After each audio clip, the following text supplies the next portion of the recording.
are wicked. But when we try and speak to Israel to do the thing that would have got us in the blessing in the part of the covenant, you can see to this day Israel don't want to do it. They never wanted to do it, man. They always wanted to be like these foolish heathens, man. Live worldly, live godly, not offend the heathen, but offend God. Our people would rather offend God and be at peace with the heathen than offend the heathen and be at peace with God, man. You see what I'm saying? And it's mash up, man. You get me? Because the Bible says this. Matthew chapter 10. Here's the kind of spirit the black revolutionary Messiah was coming with, man. Matthew 10 and 28. He said this. And fear not them which kill the body, but are not able to kill the soul, but rather fear him who is able to destroy both soul and body in hell. The Bible says, shows you in life you got. Yo sis, you got time for God's word? I'll show you something about God's word real quick. Alright, so black people, yeah? God made black people, right? Alright, God made black people, right? And he made all different people, innit? But black people, how is our life and our experience life compared to everyone else that God made? Why is it like that? Why has God made all people, but then he made black people have such a heavy burden in life? Why you do that to us? Because we're stronger. Just give us a whole lot of pain and hardship and racism. Yeah? Do you think you've got an answer for that or not really? So I'm going to show you the answer as to why God has made black people suffer so hard compared to everyone else, yeah? Alright, check this out, yeah? So this is the book of Deuteronomy chapter 28 and verse 15. So you know who Moses is? Yeah? So check this out. Here's what Moses is saying, yeah? I'm going to read Deuteronomy 29 and verse 1. It says, these are the words of a covenant which the Lord commanded Moses to make with the children of Israel. You know what a covenant is? It's an agreement, right? So these are the words of the agreement that God told Moses to make with the children of Israel, right? So God's got a people that are called the children of Israel because they've got a great granddaddy, his name was Israel, yeah? And God made an agreement with these people, and here's the agreement God made with the children of Israel, yeah? And you're a child of Israel, I'm going to show you. So this is Deuteronomy 28, yeah? And verse 1, it says, and it shall come to pass, if thou shalt hearken diligently unto the voice of the Lord thy God. So it's saying, if you listen to God, right, yeah, here's what's going to happen to the children of Israel. To observe and to do all his commandments, which I command thee this day, that the Lord thy God will set thee on high above all nations of the earth. So the Bible said, if the children of Israel, the agreement was, if they do God's what? Commandments, yeah? If they follow what God is telling them in the commandments, then God will put the children of Israel above every other nationality, right? And he says this, verse 2, and all these blessings shall come on thee. So he's saying the children of Israel were going to be a very blessed people, but there was a condition. They would only be blessed if what? And they listen to God, innit? But in this world, it's very difficult for people to listen to God because nobody's trying to hear what God's saying, you get me?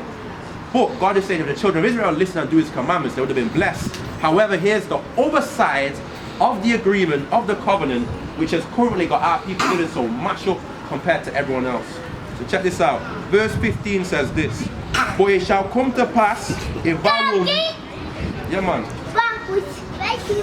Yeah, man. Preach.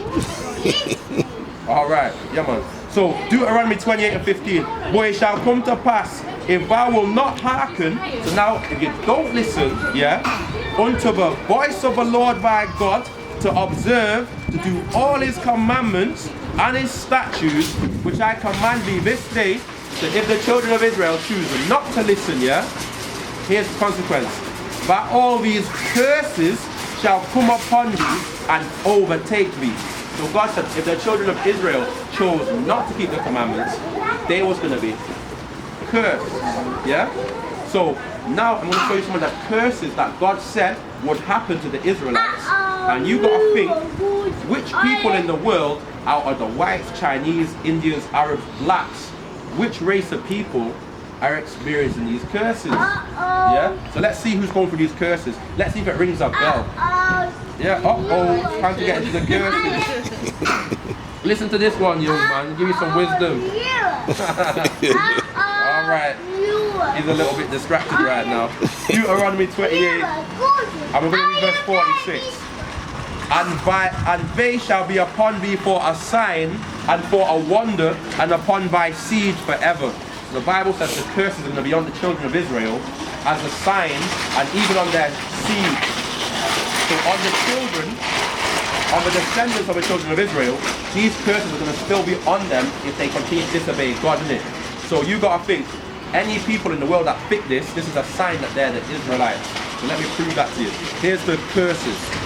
Verse 32 says, thy sons and thy daughters shall be given unto another people, and thy eyes shall look and fail with longing for them all the day long, and there shall be no might in thine hand. So the children of Israel are a people that God said He'd cursed them. They didn't listen and keep the commandments. And He said, here's the curses I'm going to put on you, very specific punishment. He said, one of them is, your sons and your daughters, your kids, are going to be taken from you and given to another people. The Israelites will have another race come and take their kids, and it said, the Israelites would have no might, they have no power to get their kids back.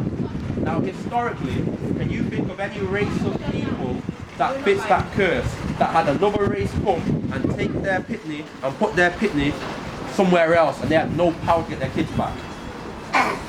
What's that? When did that happen to black people? Let me give you another verse that maybe makes it more clear. So verse 41 says, it says, thou shalt beget sons and daughters, but thou shalt not enjoy them, for they shall go into captivity. The Bible says, the Israelites, part of the punishment is you're going to have sons and daughters, you won't get to raise them, enjoy them, appreciate the silly little things they're saying, because someone else is going to take your kids. You ain't going to have no power. Imagine I was another race. I come took his son, and you had no power legally or any other way to come get your son back. And where am I taking your kids? The Bible is saying you're going into captivity. Captivity means slavery. So I'm literally taking your kids to be a slave, and you'll never see your kid again. Now, who did that happen to historically? Did that happen to our people?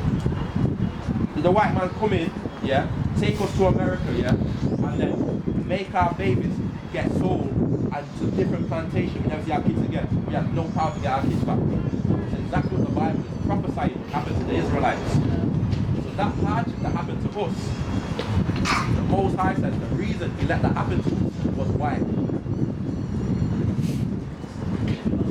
Exactly. So that was our what? Punishment. There must be a reason, God, why You let that happen to us. It's with His people. We were supposed to be blessed if we did what? He said we'll be blessed if we did what? Now you're going to bless your son, yeah, when your son does what? But when he disobeys your commandments, what are you going to do? You're going to light him up, innit? Know what I'm saying? That one there, innit? That's how we raise our kids. That's how God raises us. And that's what happened to us. Let me show you something. Deuteronomy chapter 8. What you need to understand, sis, yeah? This is black history for real. Deuteronomy chapter 8 and verse 5, it says, thou shalt also consider in thine heart, but as a man chasteneth his son, so the Lord thy God chasteneth thee. So the Bible says, consider in your heart, as a man chastens his son, so the Lord thy God chastens us. So chasten means discipline, right?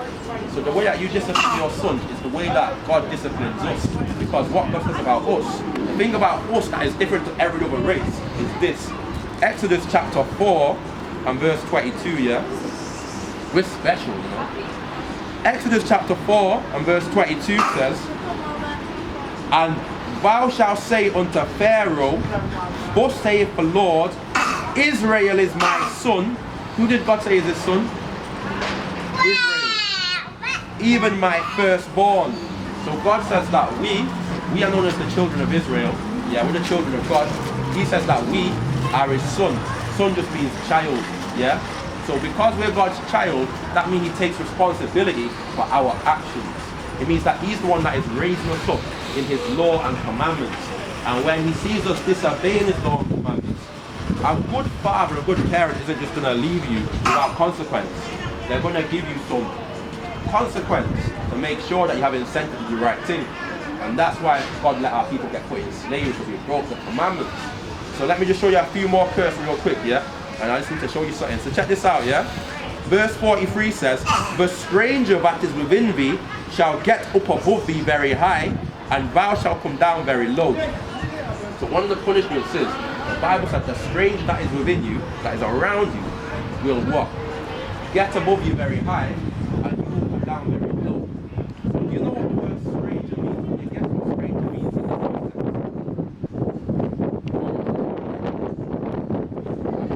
Praise the Lord. That's the best way to understand, to be shown things that you don't know, yeah?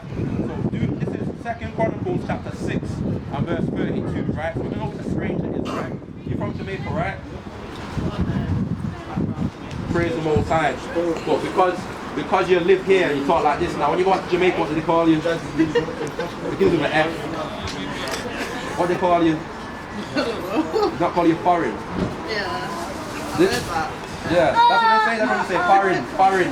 You know what I'm saying? Yeah. Alright, so foreign's the same word as stranger, innit? But we wouldn't call, by rights, you're not foreign to them, innit? You get me? We're the same people. You get me? But here's what stranger means. 2 Chronicles chapter 6 verse 32. Moreover, concerning the stranger, which is not of thy people Israel. What is a stranger? Let me read that again.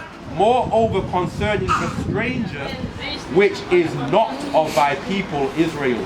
What is a stranger? Stranger, which is not of thy people Israel. So according to the Bible, what would your nationality be? You'd be called a what? You'd be called a child of who? Child of Israel. Because in the Bible,